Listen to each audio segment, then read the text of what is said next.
All right. Well, today with us we have Mike Aguilar, who's the head coach at the Oklahoma University esports team. And really, he does quite a bit of an overview for their entire esports program in terms of what their curriculum is and things of that nature as well. So, really excited to have him on board today to kind of just discuss a little bit about himself and what his program does and how he sees esports evolving into the future. So, without further ado, I'd like to introduce Mike Aguilar. Mike, this will be your chance. If you would, just tell us a little bit about yourself. All right. So first of all, I do like to highlight generational information about who developed this currently. And so I'm the very beginning of the millennial generation, being born in the early 80s and having started on the Atari 2600. So starting my life early on in the console journey as we transitioned from arcades to home entertainment, evolving through the NES, just Sega Genesis and so forth. And then eventually with the first part of the millennial generation, growing up analog and then maturing digital, puts us in a very unique space in how we approach one, introverted nature of our demographic, as well as the evolution of how technology has evolved who we were in adolescence to actual adulthood. So we didn't get MySpace and Facebook and these things until we were in our 20s already. And we didn't get broadband until we were in adulthood, like right as we hit into adulthood. So we were still young enough to evolve with it, but old enough to also be able to know what the world was like when we didn't have smartphones. And it was just a much simpler time, as I'd call it, in that regard, and not bombarded with media. But I'm also an Army veteran, having served in the Army for 6 years, enlisting right before 9/11. And I've worked for Apple. I've worked in the public sector. I've worked in the private sector and multiple different tech industries. I've been in IT. I have an undergrad in IT with a master's in business administration with technology management focus. And all these things I've called upon to make me proficient and find ways of organically finding a path in this journey. That's awesome. Awesome. We want to hire you. You kidding me? That's a great resume right there. Yeah. So tell us, for you and your journey, what was that turning point? What was that moment that you saw yourself really start getting into esports?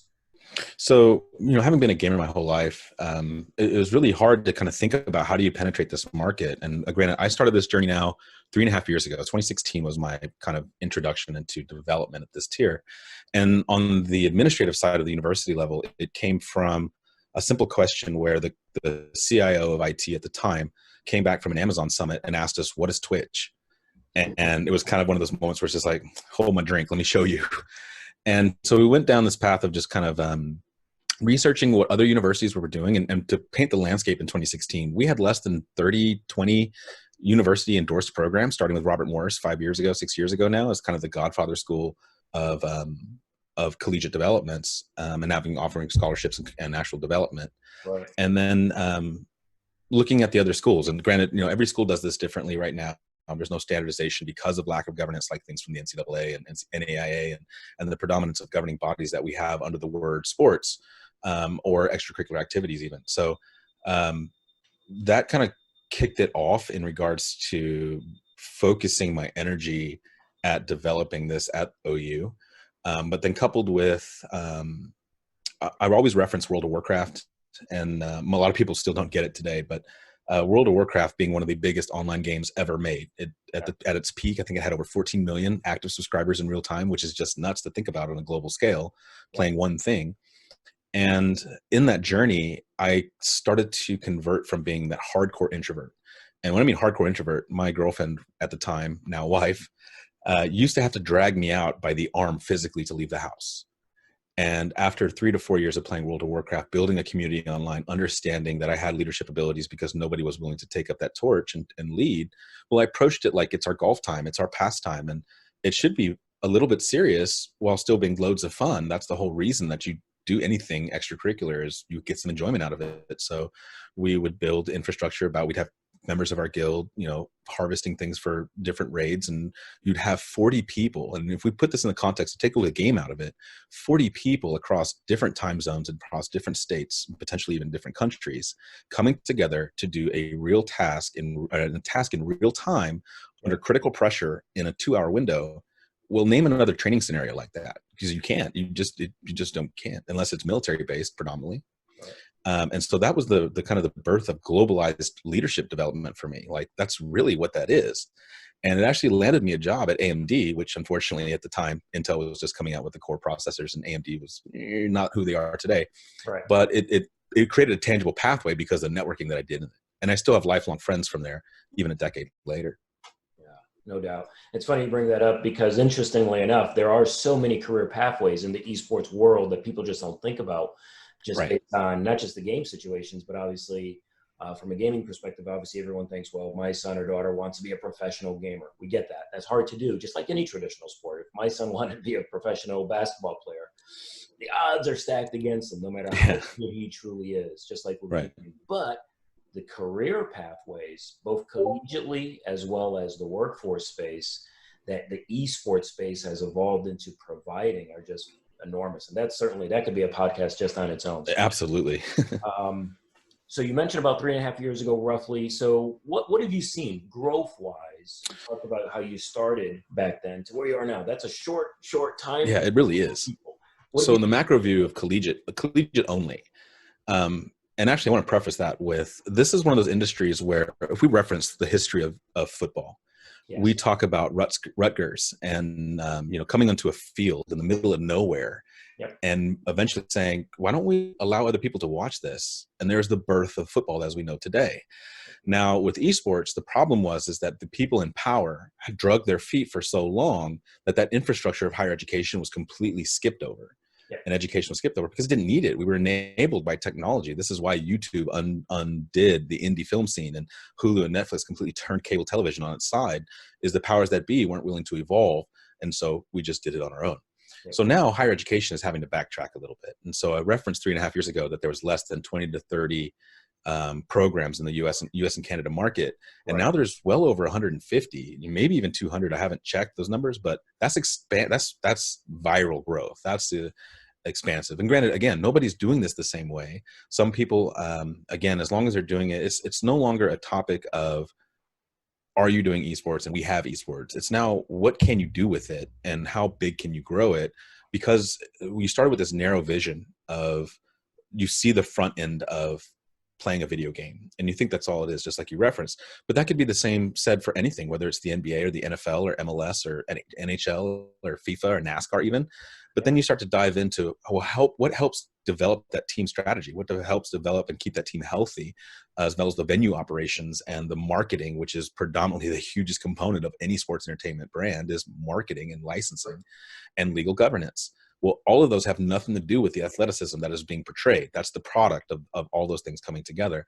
And esports is no different. While you can facilitate it with much lower overhead, the infrastructure needs are still there. And that's no different. We're seeing, esports arenas popping up right down the street from us. About 2 hours south, you have Esports Arena Arlington, yep, which was a collaboration between an esports company and the city of Arlington itself. Yeah. And they facilitate programming constantly, and now are tapping into some of these pro esports leagues. But that type of business takes a lot of energy to run. However, now it's kind of an epicenter, even in our current landscape, it's still an epicenter of programming, and its brand power can also be echoed in companies like Esports Arena Vegas, mm-hmm, which is the MGM Grand, it's the Luxor. It's the Luxor that turned the pyramid into, and then expanded the business into Walmarts. And all of us, we all kind of laughed at that, but then they're getting business. Granted, certain markets are better, the community and the people that are running those localized locations are better about tapping into the community. But once they do, the infrastructure is there. And if you were to go into your next tier as a strategic developer in that business, well, now you have a feeder system into this massive arena in Vegas, and you can do national competitions, find pros that didn't have a pipeline, because the traditional path of athletics from elementary of grooming the skill sets and the mechanics to refining the skill sets in high school to drafting and recruiting into higher ed and then drafting into the pros, well, that doesn't exist in esports. Correct. So now these companies have literally created that pipeline without any of the help of the conventional means that we see in other sports. Yeah, hopefully those are exciting things to come, which actually leads me to my very next question, which, let's fast forward a little bit. We know where it has been. We know where we are today. And there's so much opportunity for that structure. I think ultimately a lot of people that are doing it correctly crave that.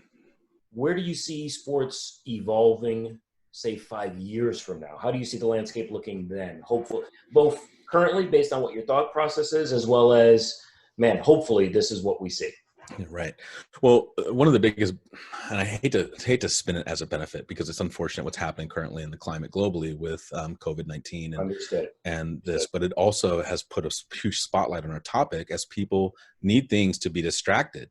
Yeah, you might be working from home, but that's still only part of it, and you still need that golf time when you can't have golf. And yes, we're not watching basketball on TV right now. We're not watching, live football, or we're not watching any of these things right now. And it's gonna be a little bit before they come back in its full force. Well, that in itself is going to kind of accelerate, I think, a lot of these energies, and people are going to start approaching it. We're already seeing it with the evolutions of those specific brands. The NBA jumped right into doing, already had an esports league, but now are doing very highlighted stuff, NASCAR as well. And some of those brands absolutely need some refreshing in that regard. And some of them, NBA has always been a little bit more progressive lately with adapting to technology needs. But, in the educational sector, that's one of the biggest ones. So a lot of people, will align gaming with STEM-related fields, for instance. And so the thing with STEM-related fields is that a lot of people think that gaming and esports are the same thing. And I always make a differentiation because they're not. Gaming, to me, the best way to describe gaming is playing a pickup game of basketball with your friends at a local court, whereas esports is the NBA finals with all the production, showmanship, development, competitive nature, and the events and marketing. There's a big difference, but the spirit of both is equal. Because I love to do this. This is what I can escape from, or I can enjoy it to the point where I can maximize my performance to make it a career.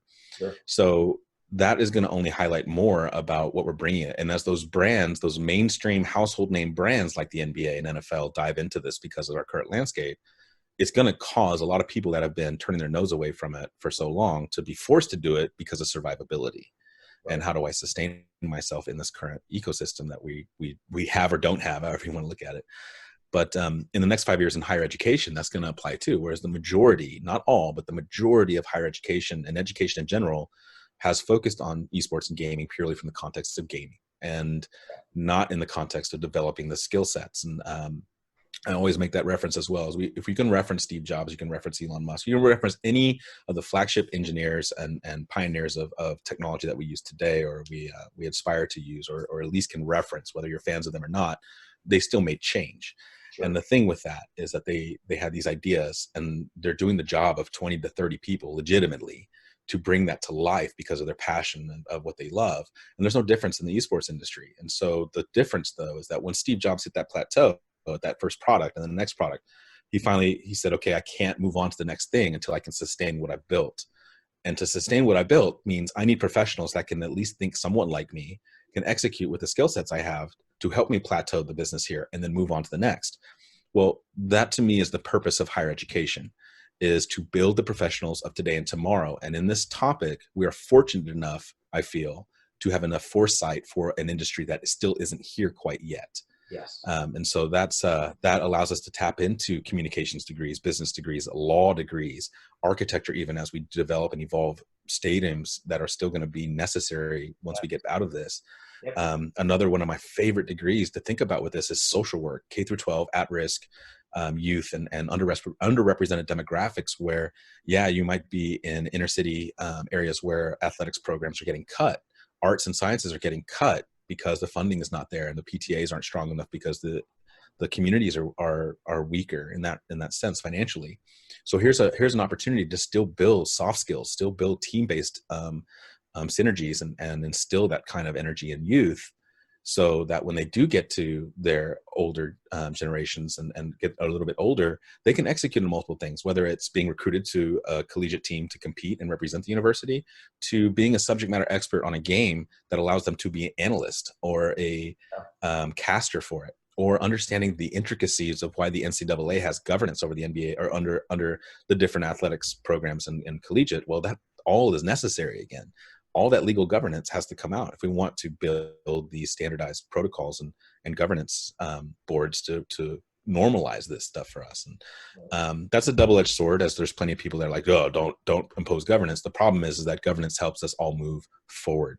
Yeah, your pioneers set the precedence of what it can be, but your governance boards make it obtainable for everyone else, because then everyone plays by the same rules.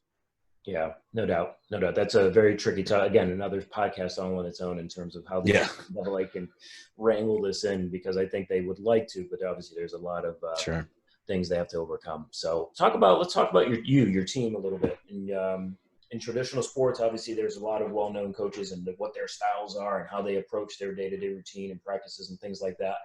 And in my opinion, I've talked to a number of different coaches on the esports side of things, and obviously there's a number of parallels there as well. As the saying goes, practice makes perfect. But talk to me a little bit about what your guys and girls do that are on your teams from a routine perspective, what you do from a coaching perspective, and how you see yourself from a coach's style perspective, just to talk about the game a little bit. So a little bit more insight onto OU specific development. So we are not a fully university sanctioned program. We're still working on it. These Division I Power 5 universities, not just mine, but even all the rest in the Big 12 conference, for instance, Sure. we're struggling because, again, we're not as agile as our smaller counterparts and competitors. And so we've had to make a way with really kind of finding the passionate individuals that are willing to lead the charge, as this isn't funded. Like everything that we've done in our development of 3.5 years at OU has been predominantly through donation and through volunteerism at the highest form. So that also shows you the demand for it, to be at 1,000+ students in this organization, this Discord, as well as community around it and alumni now coming into it, just shows the need for it, especially again now in the COVID landscape. Now, when it comes to the competitive developments of our teams, again, this is where, when we first started, in 2017, when we first started the organizational efforts and we started to look at the developments of where we can focus our energies, there's several titles that are always king in collegiate, at least at this stage, anything from Rocket League to League of Legends, Overwatch, Smash Ultimate. Those are kind of the big highlights ones. In the beginning, it was like Heroes of the Storm, which is still my favorite. Nobody else plays it, but I don't care. I'm a Blizzard fanboy. So, these things made it really easy because organizations like TESPA, which would function kind of similar to what we would get out of an NCAA, or Collegiate Star League, which has ramped up a lot of energy in the last year, also functioning in that, provides a tournament infrastructure with scholarship prize pools. Well, again, when we have the lack of governance from organizations like the NCAA and NAIA, we have to turn to the tournament organizers to set those rules and guidelines, again, to normalize the playing field. Now, the one thing that I do like in general is that, and I haven't mentioned it yet, and it's kind of a crime not to mention it, but again, the topic of gaming and esports has no barriers for any kind of adjective you can think of, whether it is I'm short, tall, I'm skinny or husky, I'm in a wheelchair, or I am fully abled, I am Muslim or Catholic. None of that matters. And that creates this huge opportunity where we have a common language that transcends the traditional controversial things that we find in a lot of other things. With physical athleticism, there's nothing, there absolutely is admirable physical athleticism, but not everyone's dealt those cards. And so here's an opportunity. I remember specifically when I was doing research before I brought students online, it was, I believe, the captain of the Hearthstone team from Ohio, defeating the Arizona State team in Hearthstone from his wheelchair with only the use of one hand. Awesome.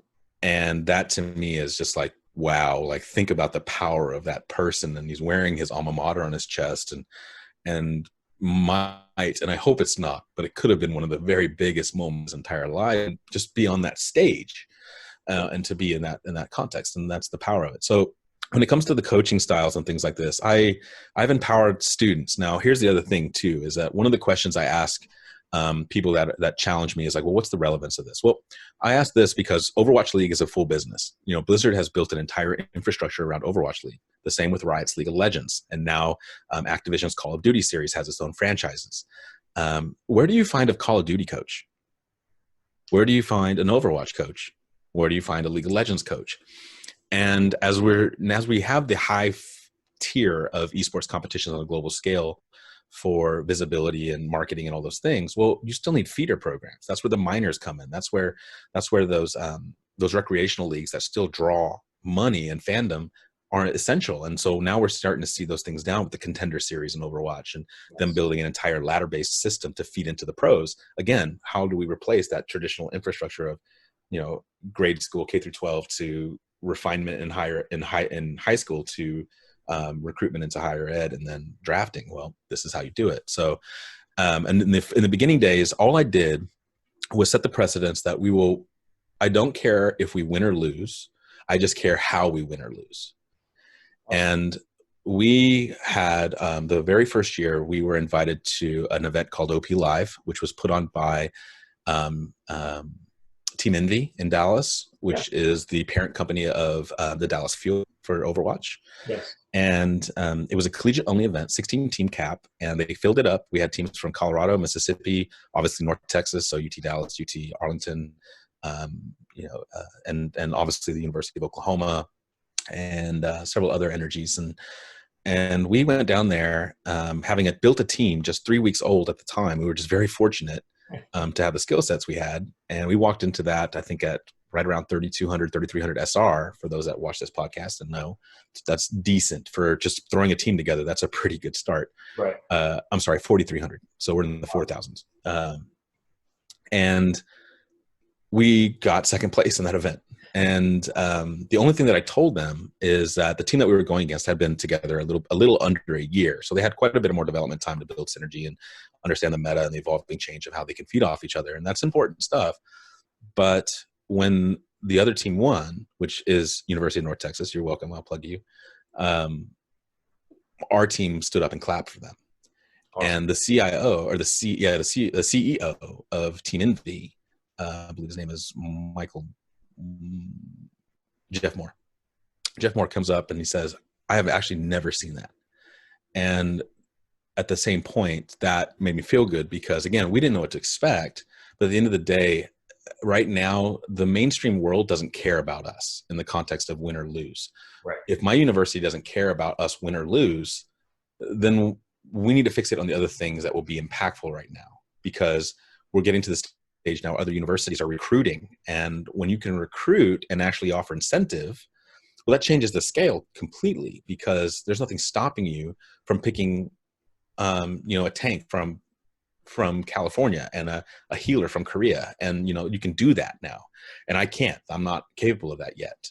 Obviously, that's the dream for all of us. But when I instilled that core fundamental into people, then we started to understand that the power of presence was at this stage was more important to the current landscape than the power of winning. And it's not that it's entirely, I don't care about winning. Obviously, if we win, it looks great, especially if it's against a traditional rivalry like OU, OSU, and Bedlam, and Red River rivalry with OU, Texas, and those types of things, which we do. We do actual productions for those now. But instilling that as a core fundamental allowed us to get over a lot of the issues that we see in professional esports, where there is such a talent differentiation between what we see in the pro leagues and what we see in ego-driven, the more toxic online communities and things like this. We kind of said, get that out of the way. Like, it doesn't matter. When you're on stage, you have individual persona, and that is a collaborative energy combined when you're wearing, whatever brand is on your chest. It's mine, right? Or, it's ours right now. But whatever brand you wear on your chest, whether it's your own or ours, you have to represent yourself at a higher caliber. So that is part of the mission that we set early, which is we have to be the example of what provides good sportsmanship and provides that kind of character draw that people can aspire to. It's not about being successful on a football field. It's also about being a good person afterwards. What do you do in your spare time? How are you treating those relationships you have, those friendships you have, as well as to become this entire role model type figure. And while they may not get it now, 10 years from now, when we have an ESPN flagship event and the DPS from an Overwatch team is now heralded as the equivalent of a Michael Jordan, or in this specific context, right, that's what we're building. And so we instilled foresight. So outside of the vision part of it, on the actual physical part of it and the timing. So as a student organization at this tier, we're only allocated 15 to 20 hours of time that we can demand. Now, granted, nobody is spending, we're spending a lot more time than that. It's just that we're only requiring 15 minutes of their time. Yes. And we set a precedent that all of the grade requirements are 2.5 GPA or higher. Now, the last time I ran an average of our GPAs across our 8 teams up until yesterday, we just added another one yesterday, but across our 8 teams, we had an average cumulative GPA of around 2.9, which is a good standard, especially when we're talking about somebody, again, erecting this out of nothing and setting the precedence that these are the values. So, and these, again, all disciplines are represented. It's not just engineers. It's not just education majors. It's everybody. And that's probably about 70 students total. So across 70 students, Wow. That's a 2.9 GPA. That's not bad to start, at least Good. when we first started to report it. Right. So we have a 2.5 GPA requirement minimum. And if you have below a 2.5, again, we're not in the business of trying to say, well, your life is over. That's not how life works in general. You're supposed to crash and burn in higher education. That's the point of the journey too, so that when you have dependency in your life, obviously in crash and burn, it's much more important. Understand failure early on, may understand that it's part of the process, and then success is easier to obtain. Sure. So on top of that, part of that 15-hour to 20-hour requirement every week does have a wellness component. Now I leave this open-ended. And again, this is the part where I feel a lot of parents are like, well, why do we want to sit there and support, our kids just sitting on their butt for 8+ hours a day? And it's like, well, that's not what we're saying. That's not what we're saying at all. That's your assumption of what we're saying. The reality is that the science, the research that we have, even with just traditional office work, tells us that every 2 hours we should get up and get some blood circulation. Yes. Well, in esports, you have a massive eye strain, and that massive eye strain kind of reduces that closer to an hour. So it should be 45-minute bursts, 15-minute break, 45-minute burst, 15-minute break to keep your mental acuity and focus high. And so that changes the dialogue quite a bit when you say, at the very least, it's not about going and doing CrossFit. It's not about going and just lifting weights to lift weights and build muscle. It's about blood circulation. And blood circulation is, again, easier to obtain for more people because that references just walking or stretching and yoga and things like this to just keep the blood flow moving. And granted, these are sciences, these are research opportunities for higher education, FYI, any higher education institutions reading or watching this. These are research opportunities that aren't fully focused on our topic. And but there have been some traditional brands. ESPN, for instance, like 3 years ago when I first started, did a Wonderlic test on a professional, I think a jungler from Korea, which is the eye scan rate test that all quarterbacks go through as part of the draft process to see kind of their capability. And that DPS player from Korea had almost 4 to 5 times the eye scan rate of a traditional round one draft pick in the NFL. So that just tells you the strain on the optics, and the nerves, and on top of that. And so, but it can still burn quite a bit of calorie. It can still burn quite a bit of energy. And again, these are all sciences that, for me to say it, are kind of hearsay, you would think, but these are research opportunities because they're absolutely here. It's very rare to find, honestly, if you actually watch, traditional esports across multiple titles, you don't really see a lot of people that look really unhealthy in the context of weight or anything like this. And that's part of it is that a lot of pro contracts now require a wellness clause, And so we want to instill that in our students too. So 2.5 GPA, a component of it is also team building / wellness activity. Go stretch together, go walk around campus, talk about meta strategy, whatever. Just go and move your legs and get that blood flowing a little bit. And it's worked, and it's built team synergy, which is the most important thing, is camaraderie and fellowship, because then you can win and lose together.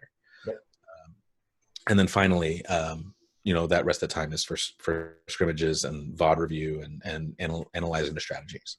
Got it. That's awesome. You brought up a number of really, really good points. It's funny. One of the podcasts that we are planning on doing shortly here is actually going to be one with a doctor, one with a physical specialist, in respect to some of the ideas they have around, hey, these types of exercises or routines is something that really will help not just move with circulation and keep you more fit, but the reality is will help you in terms of your mental acuity just be sharper and better as a gamer versus someone that just sits in front of it for 2 or 3 straight hours, which they think, well, because I'm doing it for so long, I'm ultimately going to get better. What we're trying to preach is, no, not necessarily. Do it the right way. Get your practice in and do all the things at the periphery, and then you'll be much better. So, and then another part of the conversation that you brought that I loved is simply, any athlete, whether it be in the esports world or traditional sports, there's going to come a day and time when they hang it up. That is it. They're done. Now, esports, technically, I guess you can play till you're 80 if you wanted to, but for the window's actually smaller than conventional sports. No, agreed. From a professional level. But at some point, you're going to hang it up. But what you will never hang up is your character. That's going to stay with you for the rest of your life. So really happy to hear some of the comments you had on that, which really correlates very well with a number of the really strong coaches I've talked to in the traditional sports side of things as well. So, so kind of fast forward a little bit for your students that are part of the org. Where are the take gaming pathway to pro out of the equation? These guys and girls potentially don't go pro. What are the different opportunities you see ahead of them? So when we started in 2016, developing kind of the infrastructure roadmap and the organizational chart that we envisioned, we try to look at the macro view of the industry, everything that we've talked about in this talk already. And we looked at curriculum that pre-existed on OU's campus. One, the culture's already here. It's just a small little switch once the time came. And what I mean by this is OU's development is built into 6 different pillars. So intercollegiate competition is the one that we're going to exclude for this topic. And that's the one we just talked about. However, the first one being leadership, the person that leads the ship. Now, these individuals, these students now at 11, and I reference this again because, again, parents being a primary audience for you, hopefully, is that the original organization for the University of Oklahoma was 8 students. Those are the ones who signed up, came to the table, and answered the call. Out of that 8, 5 of them were women.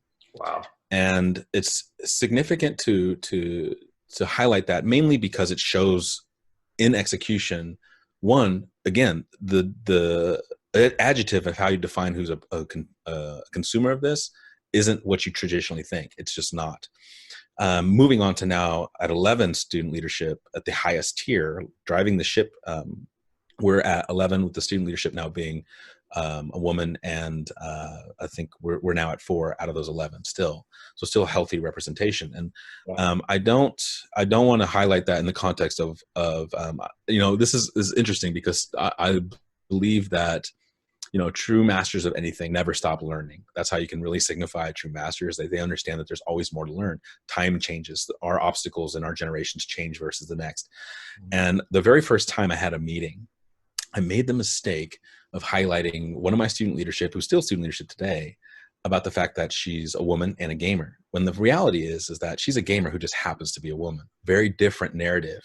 And I made that mistake, and I put myself in a vulnerable state that way, but it's a lesson learned. And it's one that I still see errors in quite a bit today. And how the narrative is controlled. It's okay to highlight an esports competitor or an esports developer, game developer, or community developer in any context, and give them the backstory. What their gender is, what their religion is, and all that stuff doesn't matter. Their product is what matters. And so that's I preference that because leadership, again, these are the things that it's a two-way street. Yeah, I have the vision and the overall business acumen of just being older, but they've taught me so much about how to approach and reach the current generation better than I ever could. And I'm, separated from them now at 37, where they're now half my age coming in. So I just dated myself there, but hey, it's fine. So leadership, leads the entire development. Now, these are the individuals that are being groomed for that middle management, future CEO, CIO roles. These are the ones that will lead the charge of the organizations that the NBA is going to hire and the NFL is going to hire, because they're going to understand how to interact with community. They're going to understand the marketing needs. They're going to understand the development needs of competitive energies. They're going to understand how the journalistic practicum energies are so vital to giving that visibility, that narrative, of that story. And so that's what their purpose is. And so we have them at the helm of all these 6 pillars and then several miscellaneous things along the way. Moving on, community pillar is the next. Now we do both internal and external community engagement. Internal being that student engagement piece, which is important to every university. It's partially that recruitment energy. It's partially that engagement energy. And most universities grade their retention based on how many freshmen they retain into their sophomore year. So they do that by providing them a home. And it's not just here's good coursework that you're going to learn from. It's about, the engagement you're going to have on campus. What other ancillary programs are there? What other support and things are you doing? What other entertainment are you bringing to campus? What other communities can you find? And that's a big component. This is why every university campus has a student affairs, student life department. That's the whole purpose of it. And so we took it upon ourselves to basically do student life's job before student life endorsed us. And we're still working on that. But they'll do programming, anything like this weekend. We have a Rocket League tournament open up to the entirety of OU's campus, which is around 27 to 28,000 students total between all 3 of our campuses. So, it's serving a big component. At the time when we first started, OU's fitness and rec, excuse me, allergies. That time of year. Yeah. OU's fitness and rec department wasn't doing anything with esports at all. In fact, that's where our journey started, as a conversation of how do we get approvals and how does OU want to look at this as we start to ramp up. So they serve a very significant purpose as this kind of that very front facing thing to the internal inside walls of OU's gaming communities. And we set the impossible task of, we want to try and cater to every type of gamer that exists on campus or in OU's rank. So that means the FPS player versus the MOBA player, the card tabletop player to the Smash player, which are all very different demographics. Some of them bleed over, but the majority of them do not. So we empowered students that were passionate about their topics and said, how about this? We have a marketing team, we have social media, it's all OU branded. Let's vet you through our processes and just empower you to put on programming. So we take all of the weight off of you of trying to fund it, of trying to market it, and of trying to have the pipelines to get the word out. And you just develop the infrastructure as the tournament organizer. Nice. And so it allows us to build and be very agile about, we could do a pretty well-scaled League of Legends tournament in about 24 hours or less, pretty easily, especially now with it all being online. Yeah. The other side of that being external, philanthropy-driven, K through 12 focused. This is where you'll see like Extra Life fundraising going on, and anything that we can do to do outreach with other entities on OU. That same department deals with that. So we have our own cons on campus. We do partner with our local Extra Life Energies, as well as the global Extra Life Energies, and then anything we can do to find philanthropy opportunities. We have a very passionate leader for that. That's a huge thing for me. Giving back is an important of also teaching, showing and mentoring that, especially again in our current landscape. If we all don't do our part, this is going to go a lot longer than we want it to. Right. So moving on, the next three pillars, this is the part that is kind of the bread and butter of what I feel OU's specific developments are. And OU has a decent, well-known College of Journalism and Communications. And when we talk about conventional sports, I call it analog sports. It's not offensive, but it's analog sports versus digital, esports. Analog sports being football, basketball, soccer, and so forth. We talk about the success of what makes sports entertainment successful in general. So I reference, take any star that you can reference. Kobe Bryant, this year, tragic loss, but he was a virally successful athlete in his own right from pure talent, on top of being, his character and so forth. And same with Michael Jordan, Emmett Smith, Troy Aikman, whatever fan that is your sport. The point is that would we have ever even known Kobe Bryant existed if he was not covered, if he wasn't featured on magazines, if he wasn't interviewed, if he wasn't highlighted in sports reels, if that infrastructure didn't exist? All of that journalistic practicum. So that's all broadcast journalism, marketing, advertising, and these are all skill sets that most traditional colleges teach. These are pretty core fundamental degree paths. Yep. So that means that in the context of a university like OU, that the conversation for those things, for curriculum evolution, should be very easy. Yeah. So we sat down and looked at all the posted syllabi we could find, job descriptions, course descriptions, degree plans, and built all the job roles for our leadership and infrastructure on those things. So when the time came, we would already be speaking the language of the faculty and staff that are in charge of these different departments and disciplines. So the first pillar I talk about is media and news. So we have our own media outlet, SoonerEsports.org. We also have the .com. We just haven't flipped it over yet. We're working on that as we build our marketing decks for sponsorships as we get, again, past this stuff, as we're definitely not in the time to ask for anything. And so that media outlet is designed to give students a voice. It allows us to tell our story. It allows them to do coverage of events. It allows them to do creative media production if they want to do documentaries. And so that website actually has documentaries on it. It has event coverages from us at like DreamHack or OP Live or things like this, whether it's video or photography. It has opinion pieces. One of my favorite ones was last year by our originating news and media director, Bailey Brown, who wrote an article about women in esports. Nice. Now, women in esports is not a new topic. It's not, and she approached it from the context of, it's not about the fact that the percentages of what we see with women's involvement in gaming and esports is the issue. She went out and reached out to personas in the industry and said, tell me stories of your adversity, which is a much different conversation versus just saying, oh yeah, women have the shorter hand, in this. That's much better to me, of a way of saying this is how it actually affects me. Woman writing about women is a much better controlled narrative. Again, and that was completely on her own, something that really frustrated her.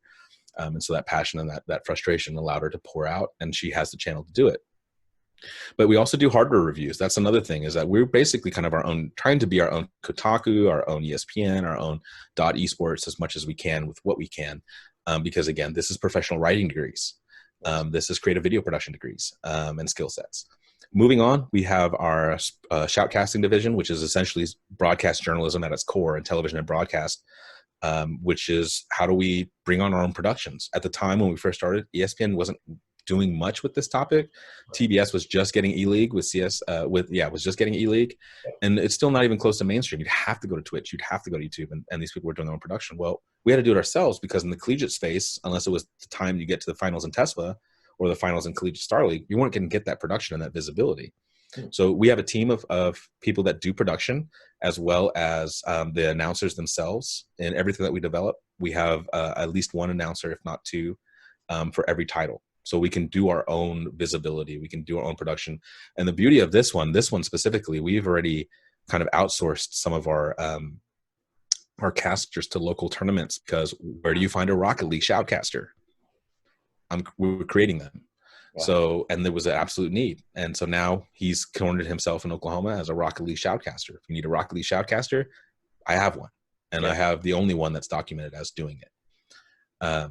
So that provides again, another visibility element. And the last one, streaming entertainment. This one is the one that's the most progressive in my head. And it started with a proposal to Twitch, where we said, all right, we want to approach our Twitch development. Yeah, we're going to use that shoutcasting division to highlight our tournament play and our gameplay. But that's still only a small fraction of this industry. You know, gaming being the big giant pizza pie, and esports being just that one slice right now. It's just a louder slice. What about all those other subgenres? Those people that don't necessarily care about Overwatch League or League of Legends World Series or Dota 2's international, you know, those people, you know, the people that like speed runs, the people that like having a connection with somebody, and really kind of the success of why Twitch has been successful, and YouTube gaming and Facebook gaming and Mixer and so forth. Right. And our proposal to them was, we want to do a cooking show bringing video game food to life. And so we did 2 episodes. We did food from World of Warcraft and I believe Skyrim. And then we were going to open it up to like anime food and game and things like this, just to bring it to life. But everyone enjoys a good cooking show every now and then. You also get mad at it because you're like, man, now I'm really hungry and I can't eat that. So I go get McDonald's or Taco Bell and make horrible decisions. But the point was, you know, we were leveraging something that we know is traditionally acceptable and has high viewership, with something that caters specifically to the interest of gamers. Right. And that specific proposal landed us partnership with Twitch right out of the box without even streaming a single second. So our channel has been, our channel is literally partnered since before we streamed. Wow. And that was a huge win. And so we have a team that essentially said, when we approached Twitch, we said, we want to build the infrastructure of a television station like ESPN. So when we have match play, we can do it. We can do our own match play. But in the time away from that, let's give students the ability to have a presence. And if we reverse engineer what it takes to be a successful streamer, a lot of it is natural talent, a card that you're dealt. But a lot of it is also groomed, understanding soft skills, engagement, self-branding, self-marketing, also having television and broadcast skills, understanding green screens, understanding, you know, lighting. These are all, again, teachable things on top of just the natural character that comes out of individuals. Yeah. So across all 6 pillars, with intercollegiate in there as well, the very easy, organic, logical tie-in to degree plans that existed on OUs hit the number 9. Like, we hit 9 actual degrees. Wow. That could essentially be impacted. So sports team management, marketing, advertising, professional writing, broadcast journalism, social work with K through 12 and community outreach, law in general, one of the bigger ones. Sure. And then the natural stuff as far as affiliation that a lot of people automatically think about, which is software development, game development, which is, again, more the gaming side than esports. But that's where your heavy STEM relation comes in. And the majority of every university's development, and they'll all admit to this, have at least 40 to 60% or higher of their organizations being engineers. Yes. And so the natural tie-ins to software engineering or game development, Utah, I referenced the University of Utah specifically, AJ Dimick's program, they spit out games every semester at the end of their year as part of their curriculum development. So naturally, that's where their esports program is housed.